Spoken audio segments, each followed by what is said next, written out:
Baik, Assalamualaikum warahmatullahi wabarakatuh. Alhamdulillahilladzi bi ni'matihi tatimmus shalihat. Allahumma shalli ala Muhammad wa ala alihi wa sahbihi ajma'in. Alhamdulillah, kita bersyukur kepada Allah Subhanahu wa taala, Rabb kita, Tuhan kita. Ada Tuhan selain Allah yang meninggikan langit tanpa tiang, yang memberikan nikmat dan mencukupkan nikmat setiap makhluk-makhluknya. Kepadanya kita menyembah, kepadanya kita beribadah, dan juga kepadanya kita akan dikembalikan pada suatu saat yang tidak ada keraguan di dalamnya. Mudah-mudahan kita semua senantiasa istiqomah di jalan ini Islam, memilih Islam bukan karena keturunan tapi karena pilihan. Yang kedua, salawat dan taslim kepada Nabi Allah Muhammad SAW. Allahumma salli wa sallim wa barik alaihi. Kita juga senantiasa berusaha beriktibar kepada beliau, dan mudah-mudahan kita juga digolongkan menjadi umat beliau yang mendapatkan syafaat di yaumil akhir kelak. Amin ya rabbal alamin. Para dewan guru Ponpes UIC dimulakan Allah Subhanahu wa taala. Alhamdulillah, kita masuk ke pertemuan ketiga ya. Di materi ini kita desain sistematis ya, untuk menggali bagaimana sebenarnya landasan kurikulum integratif yang nanti akan kita insya Allah sempurnakan dan kita terapkan di semester kedua ya. Dan mudah-mudahan bisa 100% kita terapkan di tahun ajaran baru 2025-2026. Nah, ini lanjutan dari pembahasan kita kemarin ya. Minggu lalu kita bahas tentang bagaimana rancangan kurikulum integratif. Nah, maka ketika kita merancang ya, salah satu peran yang terpenting itu adalah akidah, dan kemudian juga nanti ada kaitannya dengan syariat Islam. Ya, kita masuk ke definisinya. Akidah, ya, definisi akidah Islam. Akidah Islam itu sering disebut juga iman, sering juga disebut tauhid. Nah, yang menarik adalah banyak umat Islam hari ini itu akidahnya atau keimanannya bukan karena pilihan, tapi karena kebetulan. Kebetulan ayahnya Islam, ibunya kebetulan Islam, maka anaknya kebetulan Islam, dan jelas di KTP-nya Islam gitu ya. Sebaliknya, kalau ayahnya kebetulan Nasrani, ibunya kebetulan Nasrani, anaknya pun kebetulan Nasrani. Ya, sederhananya apakah misalnya begini ya, kita memilih Islam itu betul-betul karena kita tahu bahwa Islamlah satu-satunya din atau agama yang benar, atau memang karena kita kebetulan ayah dan ibunya Islam. Nah, jadi kalau Islamnya kebetulan, berarti sangat mudah nanti dia akan berpindah kepada akidah yang lain. Contoh misalnya menikah dengan, kalau misalkan ustazah di sini yang belum, misalnya ada yang belum punya suami, maka karena kebetulan suaminya Nasrani, akhirnya dia pindah agama ke Nasrani. Kenapa? Karena dia berislam kebetulan. Nah, itu kan bahaya itu ya. Atau sebaliknya, yang ustadznya gitu ya, ada juga yang akhirnya pindah, bukan ustadz, ada ikhwan yang pindah ke Nasrani misalnya karena kebetulan calon istrinya Nasrani. Nah, ini kan bahaya, kebetulan. Ada istilah orang-orang liberal itu semua agama sama ya. Mereka analogikan sama kayak kita ke Jakarta, ada yang naik pesawat, ada yang naik kapal, ada yang jalan kaki misalnya. Toh juga ujung-ujungnya sama ke Jakarta. Kira-kira betul nggak? Nah, Jadi kalau misalnya kita nanti ibaratkan sama, maka nanti pun surganya sama, gitu ya. Surganya orang Islam sama nggak dengan surganya orang Nasrani? Beda ya saya, beda. Berarti kalau begitu nerakanya orang Islam sama nggak dengan nerakanya orang Nasrani? Beda. Oke. Kalau begitu apa yang dimaksud surganya orang Nasrani bagi orang Islam? Surganya orang Nasrani bagi orang Islam itu neraka, ya kan? Nerakanya kita kan, yang mereka anggap surga. Karena selain Islam pasti masuk neraka, bahkan bukan masuk neraka, bahan bakar neraka. Bahan bakar neraka itu ada dua. Apa pertama? Manusia dan batu. Jadi nanti nggak ada catatan amal. Jadi orang-orang non Muslim itu bagi mereka tidak ada pembagian catatan amal. Ketika mereka dibangkitkan, udah langsung cemplung bahan bakar biar panas lebih menyala-nyala, tapi lebih panas. Kalau panasnya mungkin dan sangat panas. Nah, beda dengan orang Muslim, mereka masih punya dua kemungkinan.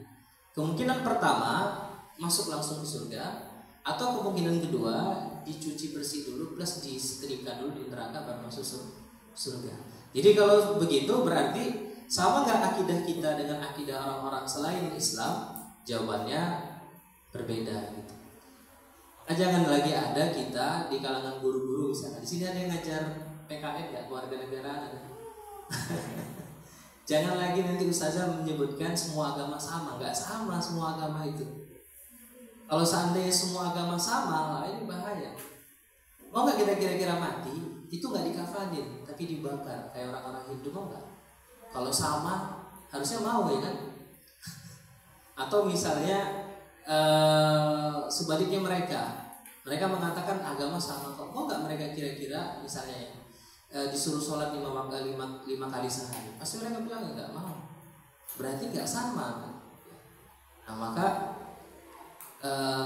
ketika akidah kita lemah, tentu ini akan berpengaruh kepada seluruh aktivitas kita. Nah inilah tugas para guru untuk bagaimana mereka memahamkan akidah yang benar dan mengajarkan juga kepada anak-anak santri bagaimana yang benar. Baik, jadi definisi akidah secara umum ya. Nanti untuk PowerPoint-nya insya Allah kita akan share. Nah, akidah menurut atau keimanan menurut Imam Abu Hanifah ya rahimahullah dalam Fiqhul Akbar menyebutkan bahwa iman itu ya huwa tasdiqul wal iqrar. Jadi tasdik wal iqrar, pembenaran dan kemudian pengakuan. Ini menurut Imam Abu Hanifah. Kemudian menurut Imam Ahmad bin Hambal bahwa ini yang sering kita sampaikan ya. Perkataan dan perbuatan yang dapat yazid wa yanqus, ya dapat nambah berkurang. Adapun kemudian yang lain Imam Al-Azuri rahimahullah, iman itu tadi sama ya, hampir sama, pembenaran ya bil zanan wa qawlu bil lisan wa amali bil arkan. Jadi iman adalah pembenaran dengan hati, perkataan dengan lisan dan perbuatan dengan anggota tubuh. Nah, jadi awal dari iman itu adalah tasdik tadi, pembenaran. Maka kalau seandainya kita betul-betul membenarkan, nah ini levelnya harus 100%. Kalau dalam pembahasan usul fikih itu sampai tahap ilmu. Jadi ilmu itu sudah tidak ada keraguan lagi, nggak boleh ada zon, tidak boleh ada keraguan sedikit pun terkait kira-kira betul nggak ada surga dan neraka itu, atau masih berpikir nanti betul nggak kira-kira nanti kita akan dibangkitkan, ya jangan-jangan seperti orang-orang non muslim gitu ya, ketika diwafatkan langsung rib, apa rib? Pernah dengar ya saya? Rest in peace, langsung damai, beristirahat dengan damai. Betul damai kira-kira betul nggak mereka rest in peace ya? Nah jadi lucu, kadang saya lihat tuh ada postingan ya, tapi biasanya itu yang memang inilah kalangan kita di muslim yang tidak kuat imannya, saudaranya sesama muslim meninggal, terus di komen dia tuliskan, kalau kita kan mungkin doa lah ya, Allahumma firlahu atau Allahumma firlaha, kalau dia nggak rib, rest in peace, padahal yang meninggal muslim, yang mengkomen itu muslim. Nah, itu berarti apa? Ya bisa disampaikan akidahnya sangat-sangat rendah, sangat-sangat tidak kuat atau katakanlah lemah. Ya, dan itu terjadi. Ya, kata Nabi SAW akan ada satu zaman yang memang kita itu mengidap penyakit wahan. Ya. Wahan itu adalah kemudian takut ya mati, ya, dan juga cinta dengan dunia. Ya, hubud dunia wa karahiyatul maut, dan kemudian takut akan kematian. Nah, jadi Dewan Guru dimulai Allah Subhanahu Wa Taala ini secara definisinya keimanan. Nah, maka nanti pembahasan iman ini itu harus masuk ke setiap aspek pembelajaran di guru-guru. Ya. Mulailah nanti kita ketika menjelaskan atau mengajarkan satu materi itu kita mulai untuk mengaitkan keimanan anak-anak bahwa mereka belajar untuk Allah seperti yang minggu lalu kita bahas ya. Nah, termasuk niatnya harus dibenarkan. Setiap awal belajar kita ingatkan niat belajarnya adalah kemudian untuk meraih Allah. Ini minggu lalu kita bahas bahwa manusia itu adalah materi berkebutuhan, ya.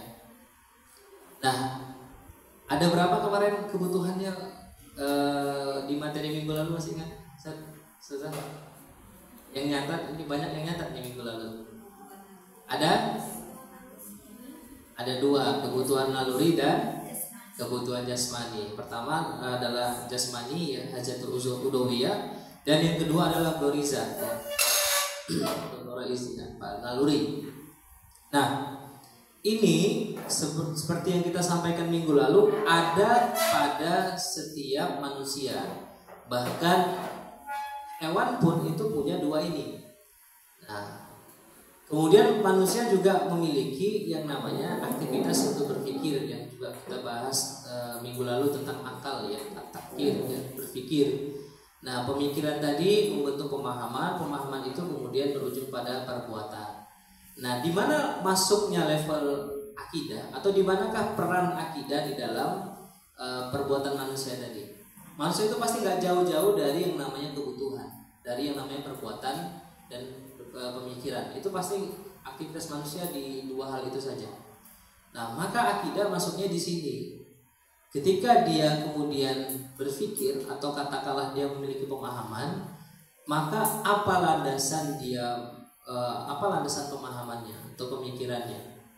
Nah, disinilah kemudian ada dua nanti, ya, kategorinya, atau misalnya ada dua kemungkinannya. Pertama adalah kemungkinan, ya, dengan akidah Islam atau pemahamannya dibentuk dengan asas akidah Islam atau selain akidah Islam. Contoh misalnya kebutuhan jasmaninya, ada rasa lapar,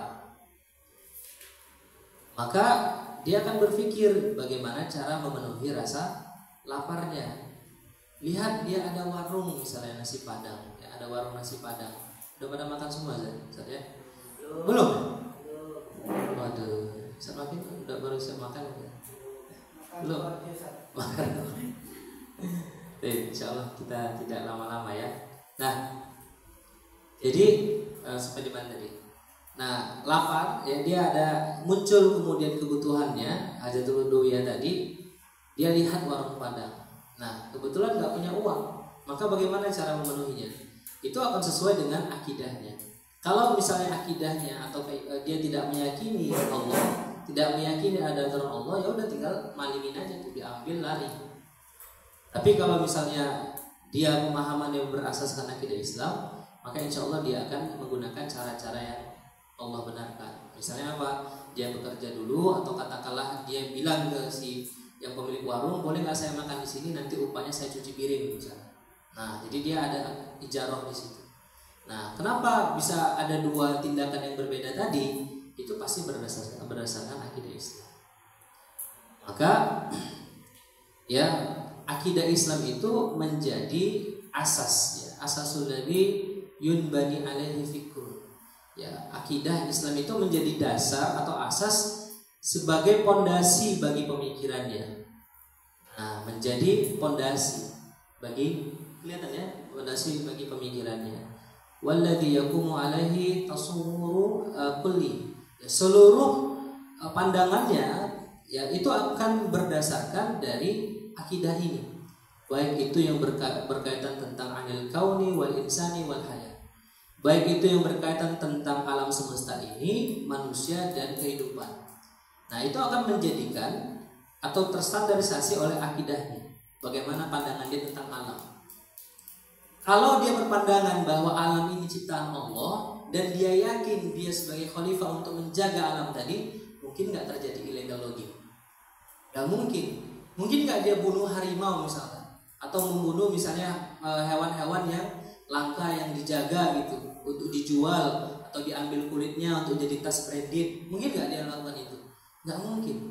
Maka secara sederhana orang-orang kapitalis misalnya, ya yang kita lihat minoritas tapi menguasai dunia ini dengan menghalalkan segala cara, itu karena mereka tidak punya pemahaman akidah Islam. Makanya semua cara itu dibenarkan. Nah, jadi dengan pemikiran tadi dia akan menentukan apa yang harus dilakukan tentang alam semesta. Manusia juga sama. Ya, dia akan melakukan cara-cara atau hubungan atau muamalah ya, atau hablum minan nas kepada manusia yang lain sesuai dengan syariat. Termasuk kehidupan. Ketika dia memang memahami akidah Islam dengan benar, dia akan hidup di bumi ini dengan juga tujuan yang benar. Tujuannya adalah karena untuk beribadah kepada Allah Subhanahu wa taala dan menjadi khalifah ini ya. Nah, jadi dalam pemenuhan kebutuhan jasmaninya, nalurinya itu juga akan berasaskan akidah tadi. Nah, inilah pentingnya kita menanamkan akidah ini kepada para peserta didik dan juga yang utama pada diri kita. Nah, kita lanjut. Nah, jadi manusia, alam semesta dan proses kehidupan kira-kira ini ada dengan sendirinya atau ada yang menciptakan? Ada yang menciptakan ya. Namanya adalah Allah. Oke. Dari mana kita percaya bahwa Allah yang menciptakan? Jawabannya dari dari mana Ustaz? Al-Qur'an. Al-Quran yang menyampaikan itu ya, tentang penciptaan alam dan sebagainya. Oke, pertanyaannya yang berikutnya adalah kenapa percaya dengan Al-Quran? Karena dari Allah. Iya kan ya? Kalamullah. Karena masuk akal. Karena masuk akal. Oke. Nah, jadi kenapa kita percaya Allah itu Tuhan? Karena dari Quran. Ya kan? Quran menyampaikan begitu. Pertanyaan berikutnya tadi, kenapa percaya dengan Quran? Karena itu kalamullah. Balik lagi, kenapa percaya dengan Allah? Karena Quran yang menyampaikan. Maka kita harus, biar betul-betul akidahnya 100%, kita harus bisa memastikan bahwa Quran itu memang datang dari Allah, bukan datang dari manusia sebagaimana fitnahnya orang-orang Quraisy bahwa Muhammad bekerja sama dengan orang azam, orang asing untuk membuat Quran. Itu Allah abadikan di surah Al-Baqarah ayat ke-23. Allah abadikan di dalam surah Al-Baqarah ayat 23. Nah, ada yang tahu ayatnya? Ustaz Muhammad, apa Ustaz? Surah Al-Baqarah 23 Ustaz. Tunjukkan Ustaz. Sarida. Kalau sertifikat ya.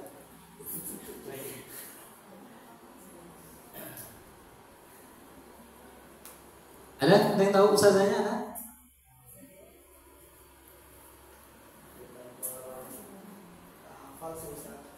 Lupa. Saya hafid langsung saya. Iya, makanya saya tanya tadi Ustaz Muhammad dulu. Ya. Apa ya? Saya lupa di depannya. Tapi saya redaksi nanti mungkin atau ada yang hafal nggak awal depannya? Oh iya. Kalau tidak salah Allah mengatakan begini, a'udzubillahi minasyaitonir rajim, wa in kuntum fi raibin mimma nazzalna ala abdina fa'tu bi suratin min mithli. Ya, itu ya, kalau salah ya. Kalau seandainya kalian ya punya keraguan ya, raib ya kan. Raib itu kan ragu. Makanya kan di surah Al-Baqarah kedua itu disebutkan dzalikal kitabul la raiba fihi ya hudan lil muttaqin. Jadi kalau seandainya kalian memiliki keraguan ya kepada Quran ini yang kami turunkan kepada hamba kami Muhammad ya, wa in kuntum fi raibin mimma nazzalna ala abdina fa'tu bi suratin min mithli, maka buatlah satu surah semisalnya. Nah, itu tantangan Allah Ustaz kepada siapa? ya kepada mereka-mereka yang meragukan bahwa Nabi Muhammad bahwa Quran itu datang dari Allah. Wad'u syuhada'akum, kata Allah. Kalau kamu tidak sanggup, maka wad'u syuhada'akum, ajak penolong-penolongmu. Min dunillahi in kuntum shadiqin. Dari golongan selain Allah, ya kalau kamu betul-betul orang yang merasa benar. Itu ditantang oleh Allah kepada orang Arab. Dan bukan cuma satu, seluruh orang Arab yang ada di Mekah saat itu silahkan datangkan satu surah semisal Quran. Satu surah itu kan minimal 3 ayat saja, 3 ayat. Ditantang oleh Allah kepada mereka, hingga detik ini tidak ada satupun yang mampu mendatangkan semisal Al-Quran kecuali Musailamah Al-Kazzab, dan itu pun disebutkan oleh sahabat Amr bin As, wahai Musailamah, engkau tahu bahwa engkau pendusta. Kenapa? Karena yang muncul dari lisannya kalau tidak salah tentang kelinci saat itu. Jadi Musailamah ketika mendengarkan wahyu turun tentang surah Al-Asr, wal 'asri innal insana lafi khusr dan seterusnya, maka dengan lantang Musailamah mengatakan, saya juga baru turun wahyu ke saya. Pernah dengar ya mungkin cerita itu ya? Dibacakan tentang kelinci tadi. Maka setelah dibacakan oleh Musailamah, si Amr bin As itu, kalau tidak salah saya sahabat Amr bin As mengatakan, wahai Musailamah, engkau tahu bahwa engkau adalah pendusta. Jadi bisa kita sampaikan Ustaz, hingga detik ini tidak ada yang mampu mendatangkan semisal Al-Quran. Berarti betullah Al-Quran itu otentik, datang dari Allah, hingga mungkin di sini ada yang mampu mendatangkan semisal Al-Quran. Bayangkan orang Arab saja yang paling paham syair, ya, yang mungkin ilmu balaghahnya juga paling paham, tidak bisa mendatangkan semisal Al-Quran. Apalagi kita yang baru paham misalnya nahwu shorof dan sebagainya. Nah, maka di dalam Quran Allah menjelaskan tentang manusia, alam semesta, dan proses kehidupan kita saat ini. Saya sering menyebutnya present ya, yang kita kemudian hadapi saat ini. Nah, di dalam pembahasan ini maka nanti ada yang namanya kehidupan sebelumnya dan kehidupan setelahnya. Ya, wa ma qoblal hayatid dunya dan wa ma ba'daha, gitu ya. Apa yang ada sebelum dan apa yang ada sesudah. Nah, kita sudah bahas juga di pertemuan pertama kalau tidak salah ya, bahwa sebelumnya kita itu diciptakan oleh Allah. Ketika Allah mengatakan alastu birabbikum, kita menyebut qalu bala syahidna. Nah, tujuan penciptaan kita adalah sebagai Abdullah dan Khalifatullah. Kenapa kita beribadah? Kenapa kita kemudian taat kepada Allah Subhanahu wa taala? Karena kita yakin Allah itu memang Tuhan dan tidak ada Tuhan selain Allah. Ya. Dan kemudian nanti ketika kita beribadah kepada Allah Subhanahu wa taala dan dikembalikan oleh Allah, ya, maka nanti ada perhitungan amal atau hisab, ya. Sinilah nanti di kehidupan setelah dunia, ya, wa ma ba'daha ini ada 2 pilihan yang abadi. Yang pertama adalah surganya Allah, dan kemudian kedua nerakanya Allah. Dapat dari mana ini? Betul nggak kemudian kehidupan ini ada tujuannya? Dan betulkah kemudian setelah ini ada kehidupan yang lain? Maka kita harus berlandaskan Quran, karena tadi kita sepakat bahwa Allah Subhanahu wa taala menurunkan Quran, dan di dalam Quran disebutkan bahwa Allah adalah Tuhan, dan kita tidak bisa mendatangkan semisal Al-Quran, maka kita yakin 100% bahwa Allah adalah Tuhan kita. Apa kata Allah Subhanahu wa taala? Bisa dilihatnya di layar. Allah Subhanahu wa taala mengatakan, a'udzubillahi minasyaitonir rajim, walladzi khalaqalakum ma fil ardi jami'an. Dialah Allah yang menciptakan segala yang ada di bumi untukmu, ya tsummastawa. Ya, kemudian dia menuju ke langit, ya ila samai, ya, dan seterusnya hingga akhir ayatnya.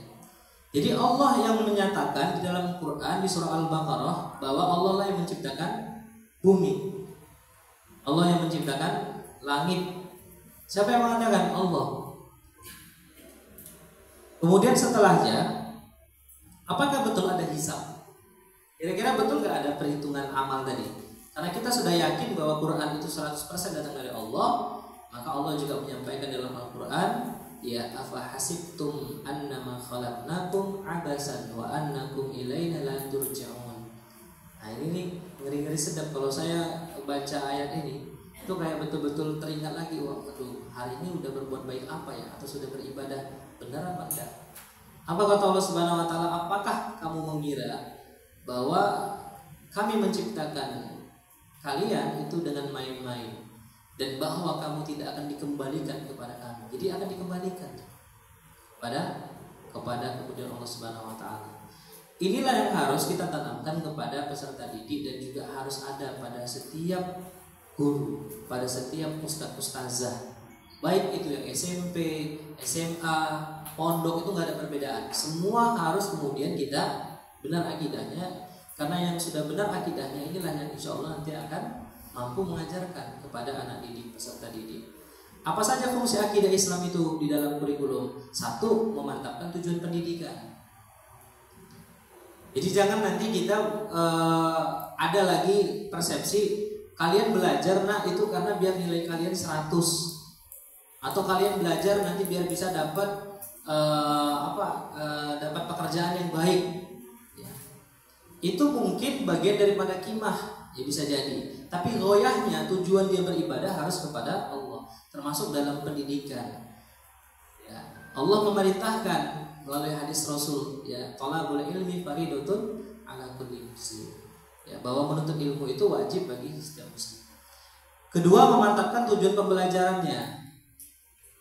Masih ingat nggak materi kita pertama dulu yang di pembahasan pertama, tujuan pembelajarannya orang-orang di Mekah itu apa? Ada yang masih ingat, Ustaz? Sumbernya adalah kitabullah wa sunnah, ya kan? Kemudian pengajarnya adalah Rasulullah kan, yang yang ummi, ya, di situ di ayatnya.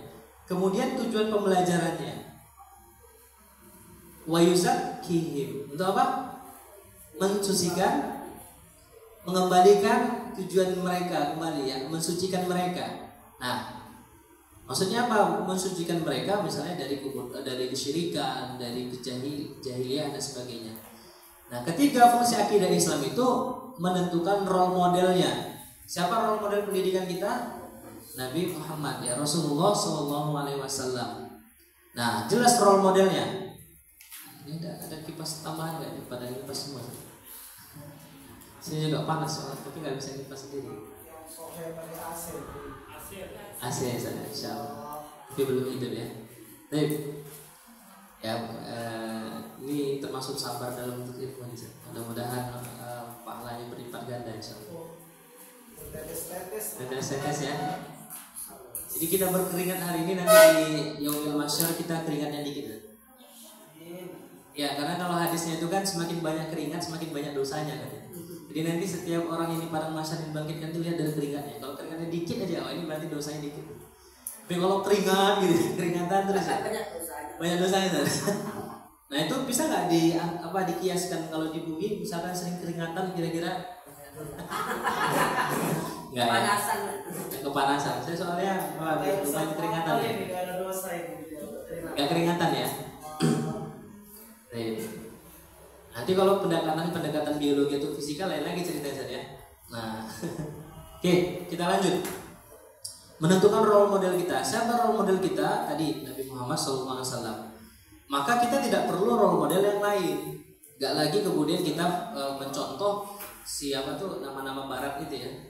Ya si inilah si itu ya. Gak perlu kita. Kita sudah fokus punya role model tersendiri namanya Nabi Muhammad SAW. Ketiga, kita seleksi isi dan proses. Makanya nanti di kurikulum integratif itu ada namanya tasfiyah. Tasfiyah itu adalah memurnikan konten. Memurnikan konten pelajaran. Itu tugasnya nanti guru. Nah, nanti bagaimana konsepnya kita akan bahas di pertemuan berikutnya, gitu ya, insya Allah. Kemudian memilah pengetahuan yang langsung dan tidak langsung terhadap kepribadian, maksudnya dampaknya terhadap kepribadian. Ini fungsi akidah Islam. Mana yang boleh diajarkan, mana yang tidak boleh diajarkan. Itulah pentingnya nanti akidah Islam. Tapi banyak tuh sekarang, mohon maaf, sekolah Islam yang mulai dari RA, Sanafiyah, Aliyah, masih misalnya membolehkan yang paling sering itu ulang tahun. Yang diganti bahasanya apa kalau ulang tahun Islam milad ya, atau yang sejenisnya ya, bukan ulang tahun tapi milad ya kan, padahal sama aja sebenarnya esensinya gitu ya. Nah, atau mungkin ya inilah yang semisal dengan itu yang mudah-mudah ya. Muslim tapi masih ikut perayaan tahun baru Masehi gitu ya. Nah, kemudian yang berikutnya adalah mewujudkan pemikiran kritis terhadap segala sesuatu, tidak langsung melakukan, dipikirkan dulu boleh nggak dalam Islam. Kalau boleh lakukan, kalau tidak tinggalkan. Nah, karakterisasi akidah itu pasti memiliki ide dan thariqah dan metode. Ternyata di dunia ini, ustaz-ustaz sekalian, itu ada 3 jenis akidah.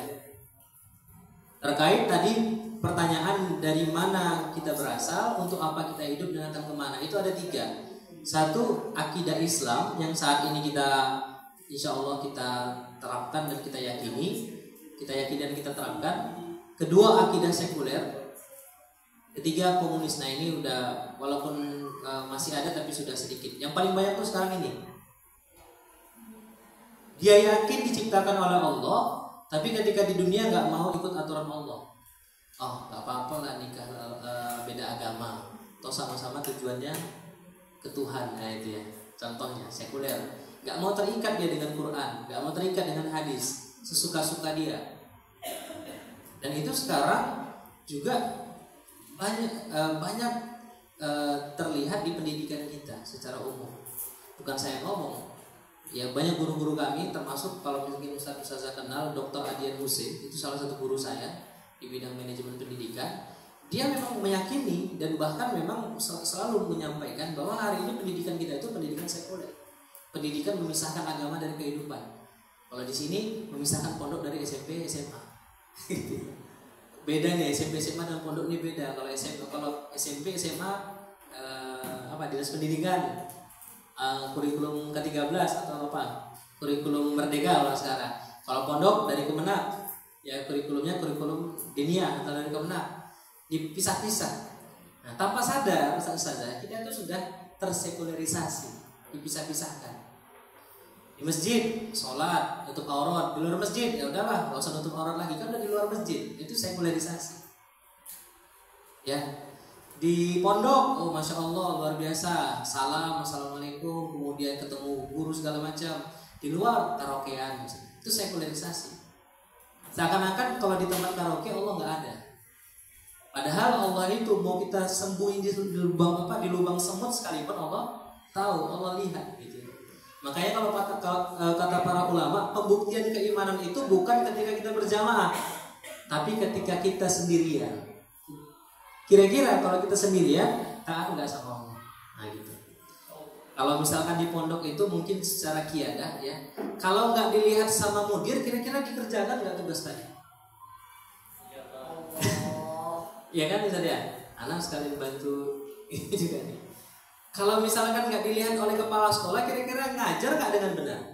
Jangan-jangan nanti mau supervisi aja baru semua dibagusin, disiapkan materi ajar, kemudian peralatan pendukung gitu ya, termasuk masuk tepat waktu, datang tepat waktu. Kalau ada kepala sekolah supervisi baru dirapikan kelasnya, disapu kelasnya. Ya, kalau ada kepala sekolah supervisi ya udahlah.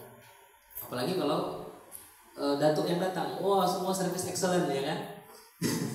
Semua dirapikan. Ketika kemudian tidak ada, maka ya itu sekuler level apa tuh? Ya ciri-cirinya lah level kita ya. Jadi kita jangan sampai terikut. Ya apa itu sekulerisme ya? Fasluddin anil hayat, memisahkan agama dari kehidupan. Harusnya kita meyakini bahwa setiap aktivitas kita itu pasti harus terikat dengan agama, terikat dengan Allah. Nanti kita akan bahas di materi berikutnya. Nah ini dia. Jadi pendidikan dalam Islam itu harus bersumber dari akidah Islam. Disinilah nanti pentingnya kurikulum terintegrasi. Bahwa setiap konten mata pelajaran kita itu harus ada muatan keimanannya, akidah. Bahasanya itu adalah 1 + 1 sama dengan 1. Jangan dipisah. Oke anak-anak, hari ini kita pelajaran kurikulum integratif, maka kita masukkan unsur Islam. Nanti di JP kedua kita udah nggak pakai kurikulum integratif, kita balik ke normal.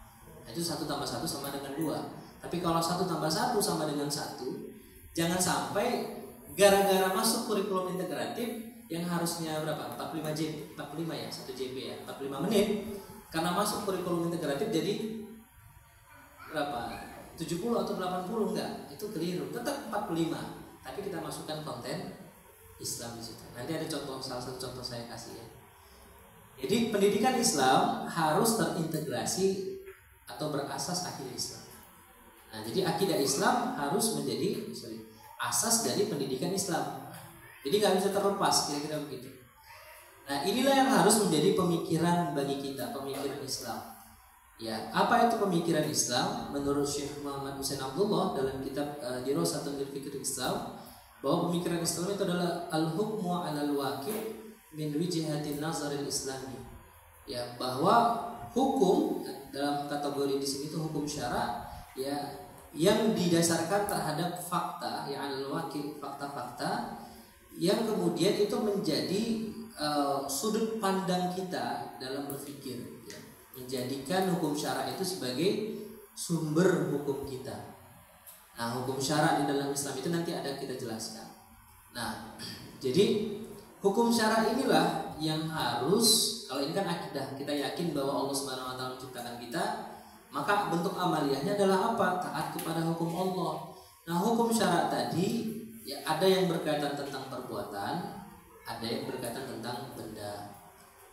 Maka apa kaidahnya kalau berkaitan tentang perbuatan, saudara sekalian? Ya, maka kaidahnya adalah al-aslu fil af'al taqayyud bi ahkam syar'i, bil ahkam syar'i. Bahwa usul dari perbuatan, ya, dari setiap perbuatan kita, af'al kita itu terikat dengan hukum syara'. Maka setiap muslim itu dia harus memastikan setiap perbuatannya itu harus sesuai dengan syarat. Kayak kan nanti mungkin Ustaz Bakir yang bisa menambahkan kaidah fikihnya itu adalah al-ilmu qabla amal. Harus ada ilmunya dulu baru dia berbuat, baru dia bertindak, baru dia melakukan amaliyah. Kenapa? Karena taqayyud, dia terikat. Beda dengan hukum tentang benda. Kalau benda, ya, al-aslu fil asya'i ibahah. Ya, asalnya itu mubah kalau tentang benda. Ya, kecuali ya malam yarid dalilun tahrim. Sampai ada dalil yang mengharamkan. Gitu. Jadi ini harus kita pahami, saudara-saudara sekalian. Kita itu kan di dalam pembelajaran pasti terikat dengan ini kan ya, perbuatan benda. Betul nggak? Perbuatan benda. Dalam pelajaran olahraga misalnya, itu terkait apa sih? Perbuatan benda. Perbuatan misalnya ya, kita bisa masukkan tuh nilai Islam. Misalnya apa?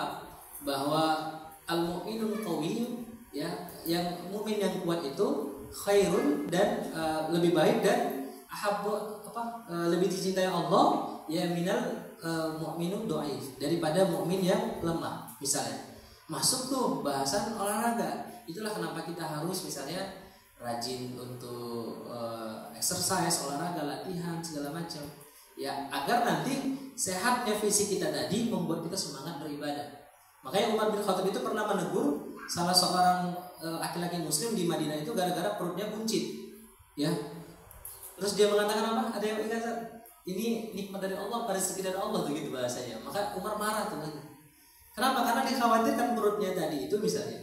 Saya juga agak juga gitu. Membuat dia malas beribadah, membuat dia malas kemudian melakukan amal-amal soleh. Nah, itu perbuatan. Itu misalnya. Ya. Kedua, tentang benda, hukum benda itu asalnya mubah. Ya, sampai ada dalil yang mengharamkannya. Contoh begini. Saya kasih contoh ya. Kayu itu hukumnya apa, Ustaz? Kayu, mubah ya. Boleh kan ya? Kayu. Tapi kalau sudah berubah jadi patung Buddha boleh enggak, Ustaz? Haram ya jadinya ya. Nah, jadi berubah tuh hukumnya. Kenapa? Karena tadi Nabi SAW melarang kemudian menggambar makhluk, ya, menyerupai makhluk. Nah, jadi itu. Coba kita kasih sedikit materinya misalnya tentang air. Nah, ini kemarin saya bahas dengan anak-anak para santri Sol. Bisa nggak kita buat ini materi terintegrasi dengan kurikulum integratif atau dengan kurikulum yang itu integratif tadi, terintegrasi dengan Islam? Bisa nggak kira-kira materi tentang air? Jawabannya bisa. Ya kalau pemahaman dangkalnya, versi dangkalnya ya air itu untuk minum, untuk wudhu selesai, atau untuk mandi selesai. Kalau kita mau masuk ke unsur-unsur geografinya atau katakanlah fisikanya atau kimianya, maka nanti air itu berasal dari senyawa H2O, ya, kemudian diturunkan dan sebagainya. Kalau kita masuk lagi ke level yang lebih tinggi, level mustanir, level cemerlang, maka siapa yang menciptakan air? Apakah air itu ada dengan sendirinya? Maka kita akan cari sumber hukumnya. Apa sumber hukum kita? Quran. Apa kata Quran atau kata Allah tentang air? Allah jelaskan di situ. Kata Allah Subhanahu wa taala. Siapa yang menurunkan air? Allah Subhanahu wa taala. Ya. Wa anzalna minas sama, dan kami turunkan dari langit, ya, ma'an tahuran, air yang kemudian suci, ya. Hadis Nabi SAW juga menyebutkan, ya, afdhul shadaqah, ya, sakin ma'i, bahwa sedekah yang paling utama itu adalah memberikan air minum. Tahu nggak kisahnya Utsman bin Affan? Pernah dengar saya? Ketika membeli sumur Raumah dari orang-orang Yahudi. Itu apa landasannya? Hadis ini. Jadi para sahabat itu sudah duluan menerapkan kurikulum integratif, walaupun tidak ada RPP-nya, tidak ada silabusnya. Tapi seluruh landasan amal mereka itu karena Quran dan Sunnah. Ada dalil. Nanti baru kita bahas tuh definisi air menurut Islam seperti apa, jenis-jenis air, ya ini pembahasan toharoh, ya kan? Mana air yang suci lagi mensucikan dan seterusnya. Terus nanti penggunaan air. Boleh nggak lautan itu dikuasai oleh satu orang? Nggak boleh. Boleh nggak tambang dikuasai oleh satu organisasi misalnya gitu? Siapa yang boleh menguasai air, menguasai tambang? Itu nanti kalau kembali kepada Islam ada solusinya, ada jawabannya, ya. Bahwa nanti di situ siapa yang boleh menggunakan air? Nabi mengatakan annasu syuraka'u fi salasa, bahwa manusia itu berserikat dalam 3 hal. Salah satunya adalah air ini, gitu. Al-ma'. Makanya kalau kita bahas betul-betul secara Islam, semua ada solusi. Kepemilikan air termasuk. Nah ini.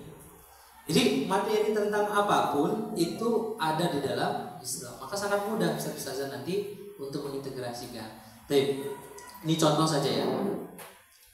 Nah, sumber hukum dalam Islam itu tadi ada 2, Quran dan Sunnah, dan kemudian turunannya di sini juga ada ijma sahabat dan qiyas syar'i. Nah, ini yang kemudian kita mayoritas disepakati oleh para ulama, ya, ulama usul. Walaupun nanti di situ mungkin ada ikhtisar, ada masalah mursalah dan sebagainya. Tapi yang 4 ini yang sering kita dengar.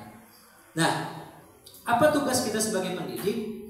Ya, kalau kita mau mengintegrasikan pelajaran kita sesuai dengan materi ajar atau sesuai dengan bidang pelajaran yang kita ampu, ya agar bisa integratif, ya maka satu-satunya solusi adalah kita harus belajar dari sumber ini.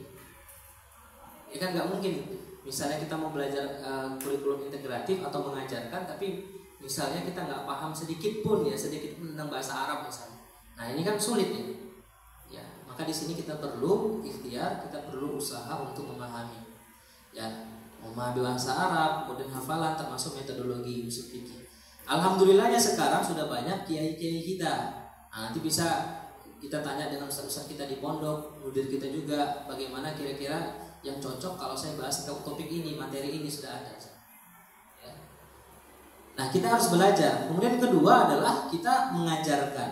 Nah maka dalam mengajarkan ini kita juga punya metodologinya. Kemarin kita sudah bahas ya. Nanti insya Allah kita akan belajar sama-sama bagaimana metodologinya Rasulullah SAW dalam kajian kitab Ar-Rasul Al-Mu'allim. Nah Quran, Sunnah, Ijma Sahabat dan Qiyas Syar'i inilah kemudian hukum syara, ya, yang nanti akan menjadi landasan kita dalam berbuat, ya. Nanti di perbuatan itu ada 5 kategorinya. Ada perbuatan yang dihukumi sebagai wajib, ada sunnah, ada mubah, ada makruh, ada haram. Ya, ini nggak usah saya sampaikan, langsung kita paham semua. Nah, cuman saya ingin sedikit saja mengingatkan bagi seorang yang itu guru, katakanlah para mu'alim atau mu'alimah, setidaknya ya mereka itu harus terbiasa untuk tidak menyibukkan pada perkara yang mubah kecuali wajib dan sunnah. Karena kadang-kadang mubah terus yang kita kita lakukan dengan alasan kan mubah. Enak saja mubah kan mubah nggak dosa juga. Tapi gara-gara mubah tadi lupa belajar bahasa Arab, ya kan? Lupa memurojaah buku, ya. Lupa misalnya sholat tepat waktu, main game kan mubah Ustaz. Tapi akhirnya sholat asar jadi 4:30. Ya. Nah ini sebenarnya tidak cocok lagi pada level guru, pada level kita sebagai seorang mu'allim. Nah ini kita coba pelan-pelan kita ubah. Nah kedua tentang hukum benda, ya tentang pemanfaatannya, maka di sini ada boleh dan haram.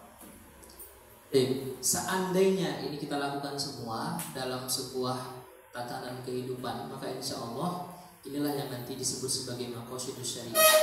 Tujuan atau hikmah penerapan syariah itu tercapai. Nah, akidahnya tadi kita sudah bahas, ya. Kita yakin kepada Allah dan turunan-turunannya. Karena kalau kita sudah yakin kepada Allah, maka apapun yang dikabarkan Allah Subhanahu Wa Taala kita pasti yakin. Termasuk tentang malaikat yang kita nggak pernah jumpa. Kalau kitab oke lah, kita mungkin sekarang ada Quran. Tapi bagaimana kita bisa meyakini kitab Zabur, kemudian Injil, ya dan sebagainya. Kemudian iman kepada Rasul, oke lah, Rasul Muhammad kita yakin karena ada hadis gitu ya. Nah, tapi bagaimana dengan Rasul-Rasul sebelumnya? Bagaimana dengan ulul azmi misalnya? Bagaimana dengan para nabi-nabi? Nah, maka itu disampaikan semua di dalam Quran. Hari kiamat juga disampaikan dalam Quran ya. Ya, misalnya nanti dibaca yang paling jelas itu menggambarkan surah Al-Qiyamah. Itu tentang kiamat, udah pasti di situ semua ya.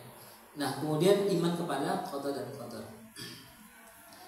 Nah, inilah kalau yang kita lakukan, insya Allah secara akidahnya benar, syariahnya kita terapkan semua, maka kemudian insya Allah akan terjaga manusia, terjagalah kemudian alam ini dan juga terjaga seluruh proses kehidupan, tercapailah maqasidus syariah, terpelihara agama, terpelihara akal, terpelihara jiwa, terpelihara harta dan juga keturunan. Sebaliknya, penyebab dari tidak adanya penerapan akidah dan syariah yang benar ini, maka menurut Syekh Muhammad Zuhaili rahimahullah, pertama terjadi kerusakan agama dengan kekufuran dan bid'ah. Sampai sekarang itu masih ada juga yang percaya kemudian dengan dukun, dengan paranormal misalnya, dengan benda tertentu yang membawa kebaikan, mendatangkan manfaat, menolak mudarat, masih ada. Kalau di sini mudah-mudahan insya Allah tidak ada, karena kita sudah para guru ya, mudah-mudahan tidak ada. Tapi di luar sana ada. Kenapa? Satu, faktor akidahnya itu pasti. Dia nggak yakin Allah yang kasih rezeki. Ya, dia nggak yakin bahwa rezeki itu sudah tertakar, tidak akan tertukar. Ya, padahal kata Nabi SAW, ya tidak akan diwafatkan seorang manusia hatta yasta'mil rizquha, sampai disempurnakan rezeki untuk dia. Tapi tadi karena akidahnya dia nggak kuat, nggak yakin dia bahwa Tuhan itu betul-betul Allah, ya turunannya dia juga nggak akan yakin tentang apa yang disampaikan Allah, tentang rezeki, tentang jodoh, tentang maut, tentang ajal seperti itu. Kedua, kerusakan jiwa dengan membunuh dan mencederai anggota tubuh. Terjadi nggak sekarang? Banyak, ya banyak sekali. Kerusakan jiwa, ya. Ketiga, kerusakan harta dengan menggasap atau mencuri dan menipu. Nah ini judul nih ya, kategori judul.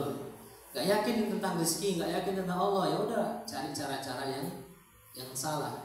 Ya, akhirnya kemudian menghalalkan segala cara, termasuk menipu, ya menipu teman, menipu sesama pengusaha, ya menipu rakyat. Nah itu semuanya termasuk di kategori itu.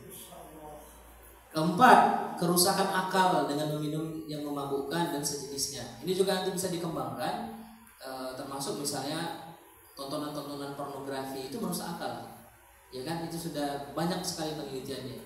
Ya makanya anak-anak, kalau yang baru itu kan sekarang katanya dibolehkan, ya itu ya alat kontrasepsi ya dijual bebas itu ya.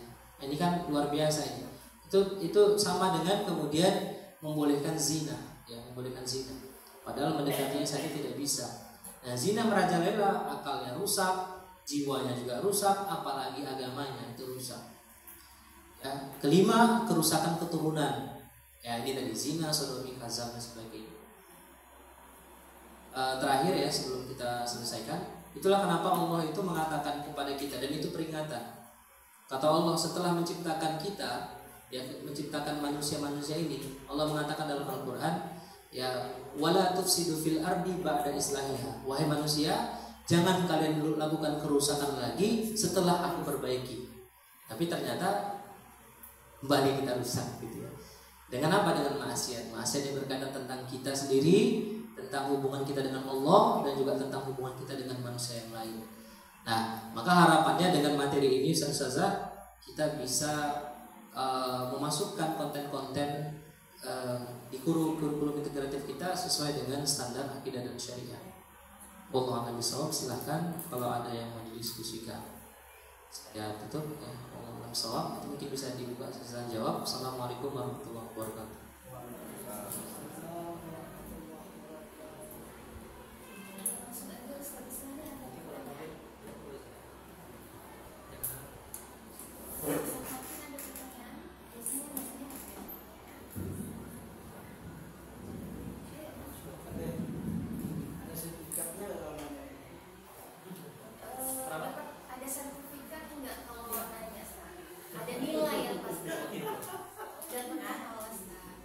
Kalau sertifikat ada, tapi bukan sertifikat untuk penanya ini, sertifikat untuk peserta. Dan nanti lulus, kan kita ada ini ya, post-test ya, asesmen akhir ya. Nanti insya Allah bagi yang lulus akan dapat sertifikat. Sertifikat sedang disiapkan nanti. Kalau waktu nanya dapat, nah itu mungkin kebijakan model. Atau mungkin dari Ustaz Bakir ada mau tambahin mungkin dari materi boleh ya.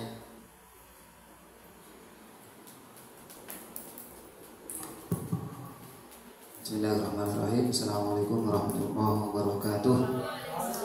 Bismillahirrahmanirrahim. Alhamdulillahirabbil alamin wa ba'du. Teman-teman semuanya, majelis guru yang kami hormati, puji syukur alhamdulillah semuanya sampai detik ini kita masih dalam keadaan semangat, sehat, mudah-mudahan panjang umur, mudah-mudahan juga semangat belajar Islam. Ini saya singkat saja, ada beberapa ini tambahan mungkin ya, dan juga motivasi bagi teman-teman. Jadi ini kan menyangkut dengan kurikulum integratif ke depan. Jadi apa yang disampaikan tadi oleh direktur itu sebenarnya semua materi-materi itu jantungnya itu jangan sampai hilang. Jantungnya itu sampai hilang. Apa jantungnya itu? Akidah.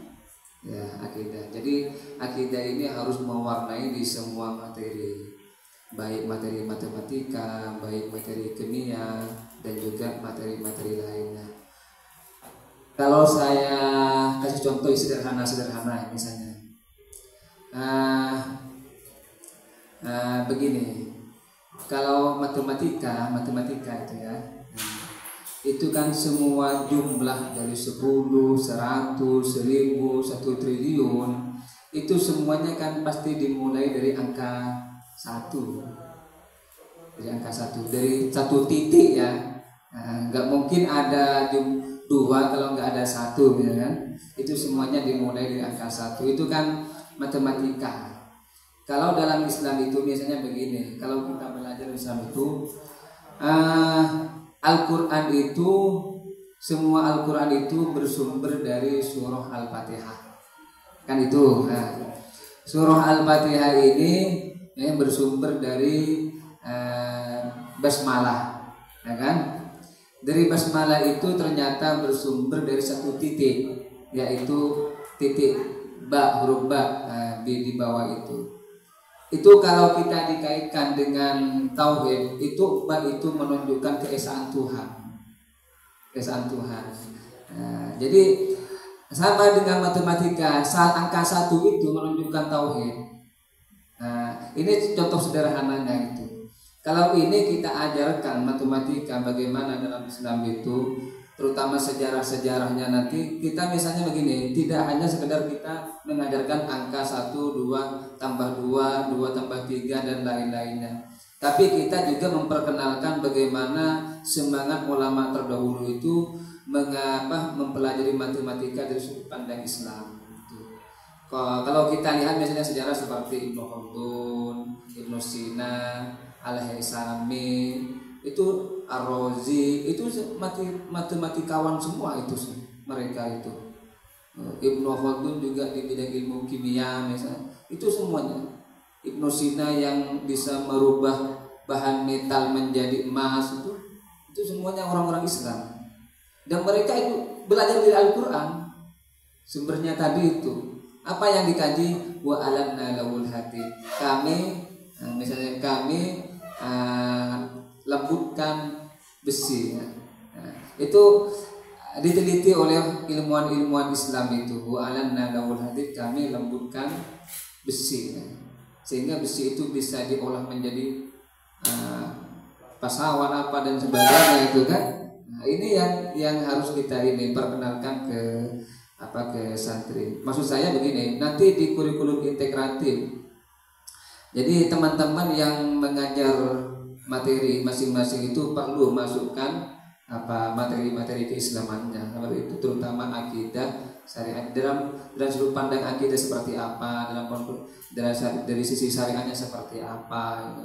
Nah, ini yang perlu kita. Misalnya begini, kalau matematika kita terapkan dalam ilmu waris misalnya, itu sangat penting.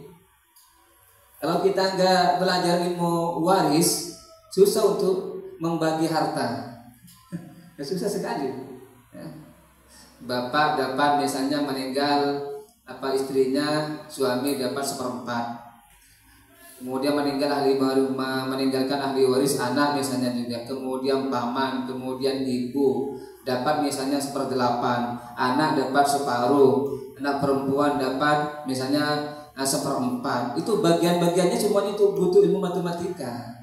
Nah ini kalau diajarkan ke anak-anak itu sangat bagus.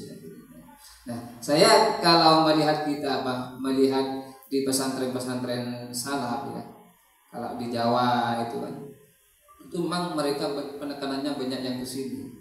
Makanya kitab-kitab kuning diajarkan, kitab Al-Hisab itu diajarkan, kitab ilmu falak itu diajarkan, ilmu falak yang Islami itu diajarkan semuanya. Nah, di sini saya kira masih belum. Jadi kita selama ini masih kayak kalau bahasanya tadi itu kayak sekuler lah itu. Itu kan sudah bahasa yang sangat ini kan. Kalau saya pribadi mungkin masih sekedar pengkotak-kotakan. Kalau kepondokan ini, kalau umum ini, seakan-akan umum ini tidak ada kait sangkut pautnya dengan keislaman. Kalau bahasanya direktur tadi itu kayak sekuler, memisahkan agama dengan kehidupan. Ya agama-agama, masyarakat-masyarakat, politik-politik, sama begitu. Matematika, tapi nggak ada sangkut pautnya dengan agama. Ini kan juga bahaya. Jadi kami harapkan mudah-mudahan ke depan ini setelah pelatihan ini nanti ada tindak lanjutnya untuk menyusun kurikulum integratif. Saya minta nanti ke kawan-kawan misalnya yang mengajar matematika misalnya tidak tahu, kami bantu dari sisi keislamannya. Sekarang banyak buku-buku luar biasa. Di Mesir itu sampai ada buku yang namanya misalkan di bidang kimia, al-kimia fil Quran. Ada kimia dalam Al-Quran. Ada al-biologi fil Quran, ada biologi dalam Al-Quran. Ada semua. Al-ardu fil Quran, al-miyahu fil Quran, ada semua sekarang. Tinggal kita meramu. Nah, ini penting bagi kita semua. Mungkin itu ya sekedar yang dapat kami sampaikan. Mudah-mudahan semuanya teman-teman ini semangat dan dapat nanti ke depan menerapkan kurikulum integratif. Demikian dari kami. Wassalamualaikum warahmatullahi wabarakatuh.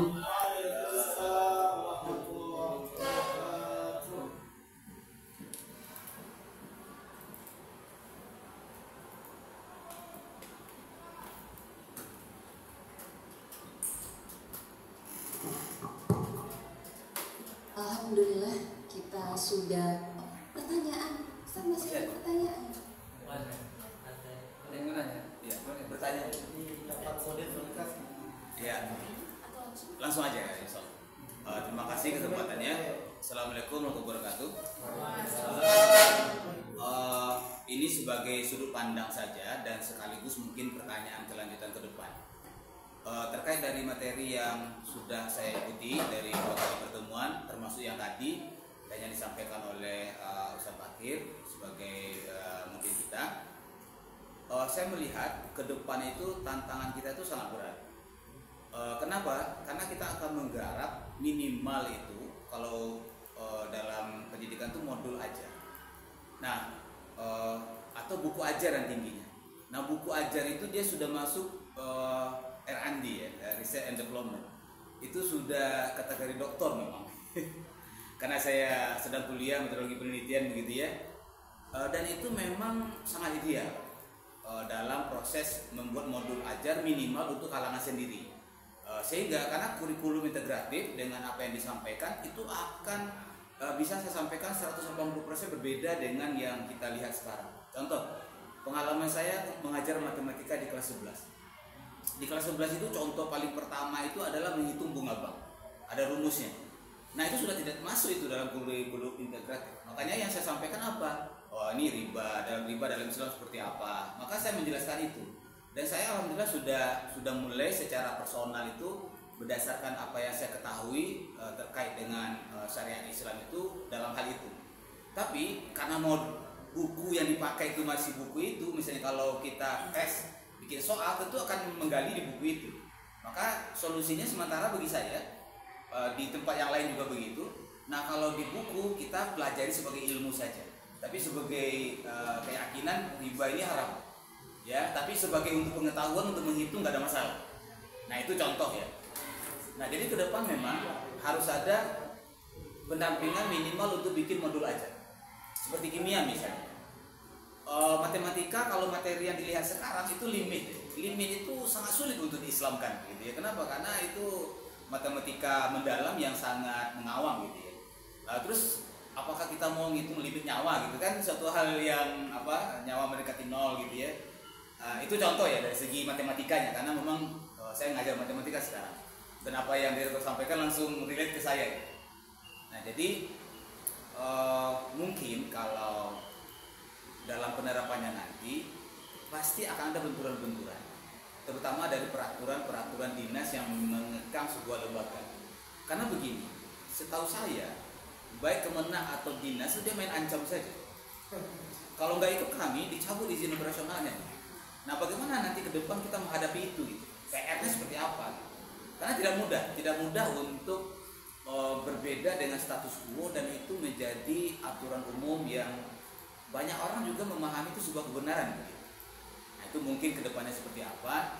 Saya sangat tertarik. Saya sangat tertarik dengan hal seperti itu. Dan saya mengajarkan PKN itu di sekolah, saya sampaikan begitu. Nah, kalau di buku begini, jawabannya ini. Tapi dalam Islam tidak begitu gitu. Ya. Nah, jadi memang ke depan pilihannya ada 2. Saya yang dari basicnya ilmu umum, maka harus belajar ilmu agama, apapun itu bentuknya. Dengan polanya seperti apa? Maka harus ada kelas-kelas khusus yang memang untuk mengajarkan itu. Kemudian rekan-rekan yang sudah kuat ilmu agamanya, ya nausoromnya udah melotok gitu ya, maka memang harus dikuatkan ilmu umumnya biar bisa nyambung juga diskusinya begitu. Nah, jadi mungkin seperti apa kira-kira gambaran apa yang akan kita lakukan biar kita bisa survive ya. Nanti ujung-ujungnya kalau enggak kita udah dicabut juga di sini gitu ya. Udah pondok ini sudah nggak bisa running. Kenapa? Karena emisnya nggak selesai, dapotinnya nggak beres gitu ya. Di laporan bagaimana tuh kiat-kiatnya ke depan seperti apa? Ini mungkin dalam level rencana ya. Karena kita membangun fondasi, tentu kita tidak mungkin melihat hasil berupa atap. Jadi itu mungkin kira-kira sebagai bahan ya yang menjadi konsen saya paling besar gitu. Tantangannya tidak mudah. Terima kasih.